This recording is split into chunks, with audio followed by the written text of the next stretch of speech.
Кутмандуу таңыңыздар менен сиздер коомдук каналдын таңкы замана студиясын көрүп жатасыздар. Таңкы мейман түрмөгүн биз таттуу маанай бөлүгүндө уланткыбыз келип жатат. Бүгүн атактуу бренд бармен Сапатай Тагайбеков студиябызда. Саламатсыздарбы? Кутмандуу таңыңыз менен куш келипсиз биздин студиябызга. Сапатайга жардамчылык мен келдим, ассистент. Чыңгыз Мырзаев. Жакшы. Саламатсыздар, кутмандуу таңыңыздар менен. Чакырганыңыздарга чоң рахмат. Биз бүгүн жаш балдарга, бөбөктөргө балмуздак менен жасалган сусундук жасайбыз. Мындай айтканда сүт менен кошуп. Аракет кылып көрөбүз, эки түрдүү жасаганчы. Бирөөсүн мындай айтканда таттуу, экинчисин маршмеллоу менен кошуп. Бул азыктарды санап өтүңүз, анан баягы үй кожойкелери, үйдөгүлөр көрүп жатса, аларга баягы үй шартында жасаганга ыңгайлуу, ылайыктуу түшүндүрүп берсеңиз. Бул балмуздак менен кошулган сусундукту жасаш үчүн бизге балмуздак керек.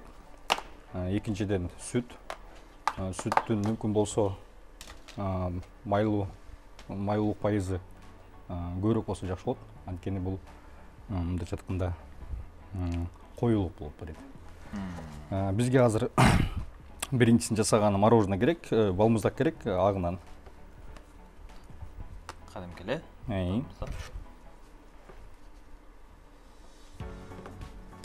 Сапатай мырза, айтсаңыз, негизи биз программабыздын жүрүшүндө дагы туура тамактануу тууралуу сөз кылдык да. Баардык нерсенин баары, ийгиликтин баары, адамдын маанайы ушул тамактан башталат экен да. Муну сиз жакшы билет болушуңуз керек. Бул тамак туура тамактанууга киреби? Бул туура тамактанууга кирет, анткени бул жерде сүт бар бизде. Буну айрыкча эртең мененки тамакка ичсе болот. И мен айткандай эле жаш балдарга берсе аябай пайдалуу. Анткени бул жерде бизде кальцийге жардам бере турган витаминдер бар. И жана сүт. Ашказанга иштегенин жакшы берет. Эртең менен негизи кандай суусундуктарды сунуштайсыз? Эртең менен сөзсүз түрдө стакан суу. Жылуу суу, Жылуу суу болушунча. Кийин адам көңүлүнө карайт. Калса кофе ичет или чай. Бирок бир аз убакыттан кийин. Бирок мондой деле сүт менен жасалган сусундук балмуздак кошуп ичсе деле бул деле аябай пайдалуу. Бизге азыр сүт, балмуздак жана мондой таттуу печеньени салып койсок болот. Бул бизге шириндикти берет. Үчүнчүдөн бизге дагы шоколаддын соусу керек бизге. Буну баарын ичине кошуп алабыз. Жардам бере албасаң да тоскоол болбой тур дегендей мен унчукпай деп турам. Чыңгызга берип койсоңуз жакшы. Экинчисин сизге берейин, анда сиз жардам бериңиз. Колдон келген ишти кылайлы, уктайлы деп бир байкам айткандай мен. Эле өзүбүздүн колубуздан келген эле жумушту кылалы. Так, бунун баарын ичине баарын салдык. Балмуздакты, сүттү, печенье, шириндик таттуулукка и жана шоколаддын соусун салдык. Буну биз блендер менен бир аралаштырып алабыз. Өзү иштейт турбайбы? Көздөрүп алып монтап аралаштырып. Бизде сусундук пока даяр болгончо биз коюп бере турган идишин кооздоп алсак болот. Мисалы, буну кооздоп алсак болот, мондой паста менен бул бөбөктөргө да, жаш балдарга да, аларга көздөрүнө жакшы көрүнүш үчүн, кызыктуу көрүнүш үчүн биз мондой шоколаддын соусу менен ооз жагын боеп алабыз, кооздоп.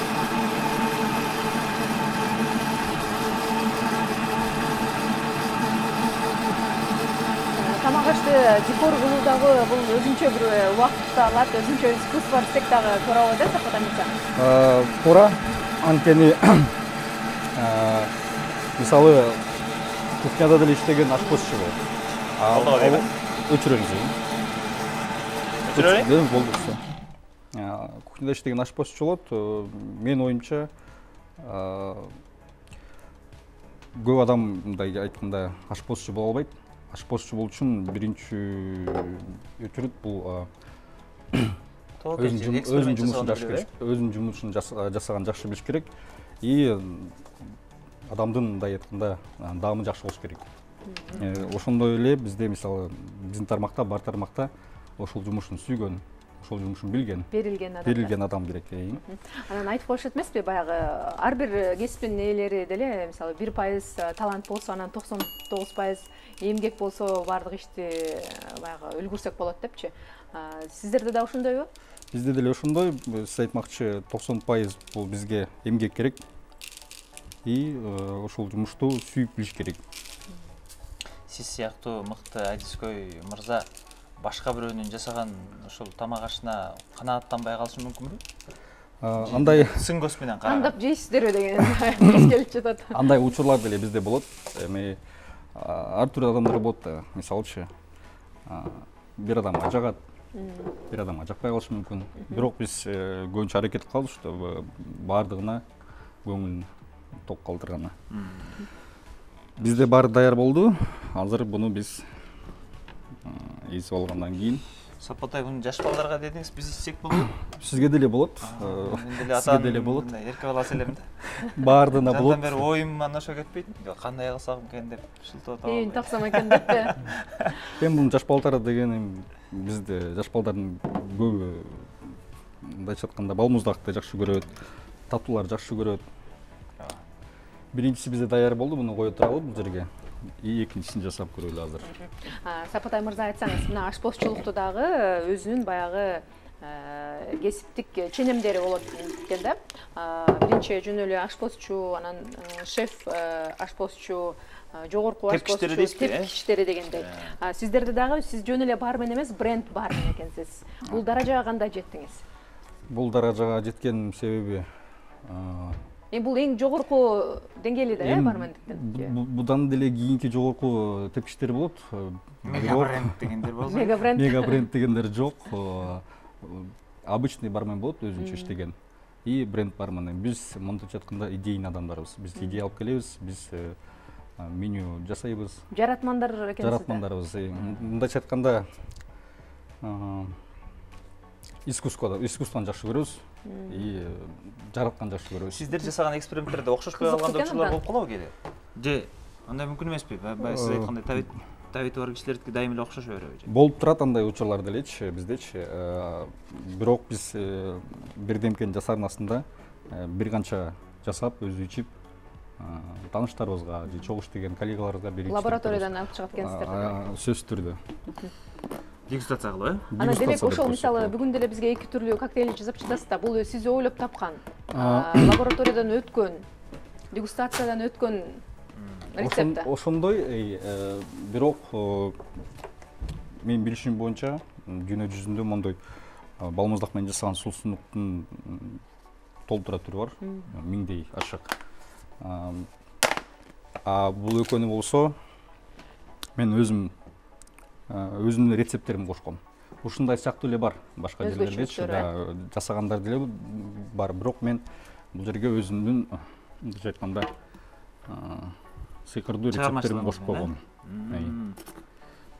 Экинчисине жасаган бизге деле ошол эле балмуздак керек. Мүмкүн болсо мондай кызылча боек эмес, эми мындай сироп. Бул таттуу. Анардын соусу. Экинчиден бизге сүт керек. Сүттүн пайызы мүмкүн болсо көбүрөөк болуш керек, анткени майлуураак. Бул бизге мындай айтканда коюу болуп берет. Сүттү коштук, балмуздакты коштук и анардын соусун коштук биз. Өң бериш үчүн, Өң бериш үчүн и дам бериш үчүн. Сапатай мырза, башында сөз кылып калбадыңызбы кофе тууралуу дагы? Байкасак, ошо акыркы убактарда кофенин туура жасалышын, сапаттуу кофе ичкендердин саны көбөйдү да.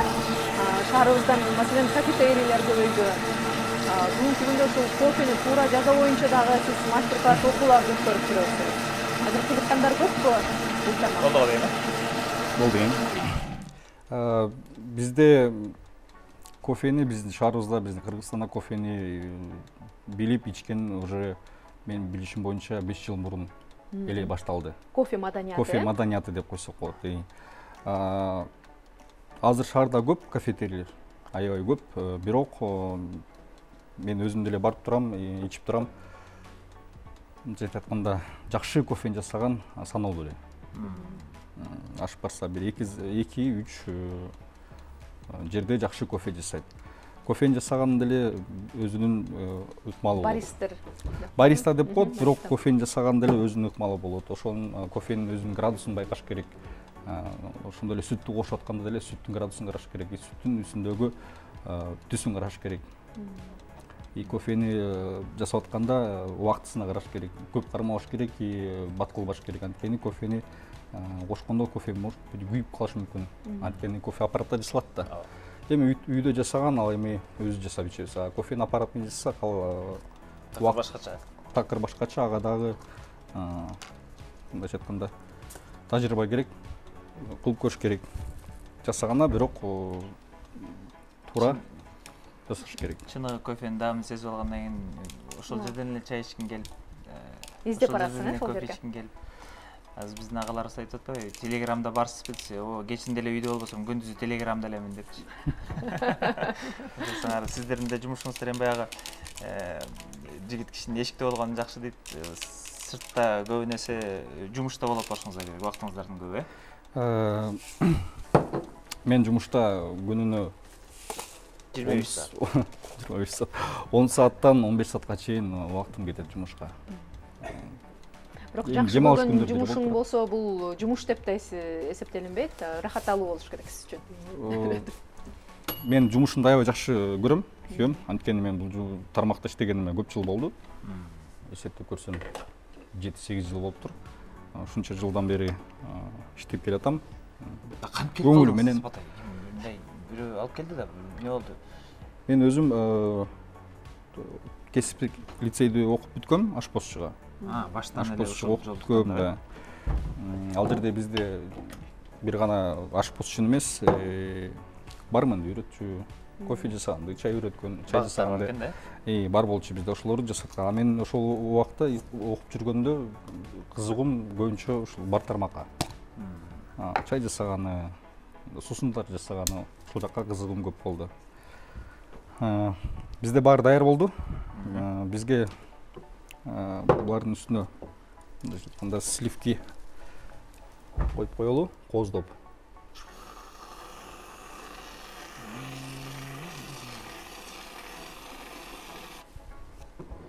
Экинчиси дагы. Дасторкон четинде олтурганда убакыт токтоп турат дейт го. Ансыңары адам баласы аш турган жерде тарт турбайт дегендей, тамак ашка болбой эле жакынбыз, Нургуз? Ооба. Биринчиси эми айтып коюшат экенде, баардык нерсе ошол тамак аштан башталат деп. Кандай тамактансаң, ошого жараша ишиң дагы жүрөт, маанайың да ошондой болот, анан ошончолук ийгиликтүү болосуң депчи. Кошуласызбы, Сапатай мырза? Туура айтасыз. Эртең менен сөзсүз түрдө тамактаныш керек. Таңкы тамакка көңүл буруш керек. Сөзсүз түрдө. Анткени биз эртең менен энергия алабыз тамактанып. Таңатык тамакты алып энергия алабыз. Мисалы түштүк тамакты дагы убагында жеш керек. Кечки тамакты убагында жеш керек. Анткени тамак аш бул адамдын энергиясы деп коет. Эс алганда унутпаш керек. Вазипам бүттү окшойт, өчүрүп жандыра турган, бул жака түшө окшойт. Түшө берсеңиз болот. Мыкты аткардым, Жакшы. Чоң рахмат сизге. Жакшы. Кызмат болсо айтып турасыз. Сизде жумуш кылат окшойбуз. Жакшы. Жумушка алмакчы сиздин шакирттериңиз көп экенин ошол Instagram баракчаңыздан байкадык. Окутуп, андан кийин ишке орноштуруу дагы маселеси көйгөй болот да. Бул жак менен кандай саламдашасыздар? Биз окушу керек эмеспи дейсиз? Чыңыздан улам сурап атам да. Шаарда биз окутабыз, түрдө ашпозчуларды окутабыз. Калоочулар болсо кофени жасаганды, калоочулар болсо чайды жасаганды. Анткени чай, сусундуктарды жасагандагы бул билим керек. Жасап көрсө болот эми мисалы үйдө, бирок туура жасаганы өзүң үчүн үйрөнүп койсоң болот, Ошол окуучулардын катарында ашпозчу боломдор деген эмес, жөн гана үй кожойкелери, өзүнүн билимин өркүндөтүү тармагында дагы адистер көп экен. Көп, сиз айткандай үй кожойкеси келет бизге, иштеп аткан мисалы ашпозчу шеф-повар деле келип бизге окуп кетет. Анткени биз билимин жогорулатып. Билимин жогорткан биз Кайсынысы жактырасыз? Кайсынысын аласыз? Мен сизге Сапаттай сүйлөй берсин, биз иче бербейли деп. мен сизге муусун берейин, бул машмаума жасалган. Тамашалашып атам. Буну сиз ичип көрүңүз. Мен рульда болчумун. Боло берет, э? Боло берет, ичип көрүңүздөр, дамытып көрүңүздөр. Оюңуздарды айтыңыздар. Турбада бир ичкенде эле бир стакан бери кетет.